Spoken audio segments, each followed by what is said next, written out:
આ Valentine day ઉપર એકદમ હેલ્ધી વર્ઝન ચોકલેટનું આવી રીતના ટ્રાય ના કર્યું હોય તો શ્યોર ટ્રાય કરજો. એક બાઉલ લઈ લઈશું અને એમાં આપણે મખાના લઈ લઈશું, થોડી બદામ લઈ લઈશું અને થોડા કાજુ લઈ લઈશું. બધું પ્રોપરલી સ્લો ફ્લેમ ઉપર રોસ્ટ કરી લઈશું.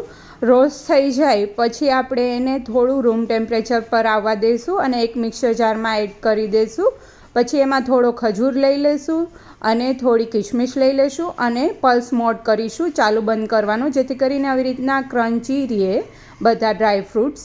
હવે ચોકલેટ મોલ્ડ લઈ લઈશું અને એમાં આવી રીતના મોલ્ડ કરી દઈશું બધું મિક્સચર આવી રીતના પ્રેસ કરીને.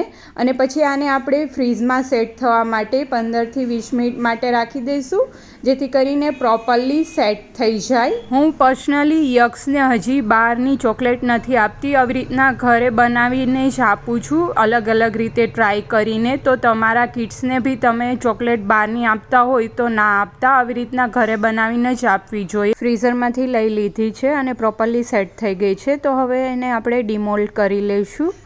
અને તમે એમ જ ખાશો તો બી બહુ ફાઇન ટેસ્ટ લાગતો હોય છે. હવે ડાર્ક કમ્પાઉન્ડ ચોકલેટ લઈ લીધી. તમે તમારા ટેસ્ટ પ્રમાણે મિલ્ક અથવા તો વ્હાઇટ કમ્પાઉન્ડ ચોકલેટ લઈ શકો. બાઉલ લઈ લઈશું અને પાણી ઉકળવા મૂકી દઈશું. પછી એમાં કમ્પાઉન્ડ ચોકલેટ છે એને મેલ્ટ કરી લેવાની, આવી રીતના એક વાસણમાં લઈને. પછી મેલ્ટ થઈ જાય એટલે એમાં આપણે જે રેડી કરેલા હતા ડ્રાય ફ્રૂટ્સના મોલ્ડ એ એડ કરી દઈશું અને આવી રીતના કોટ કરી દઈશું અને પછી ફ્રીઝમાં મૂકી દઈશું સેટ થવા માટે. તો રેડી છે homemade roasted dry fruit chocolate, જે એકદમ હેલ્ધી બનશે.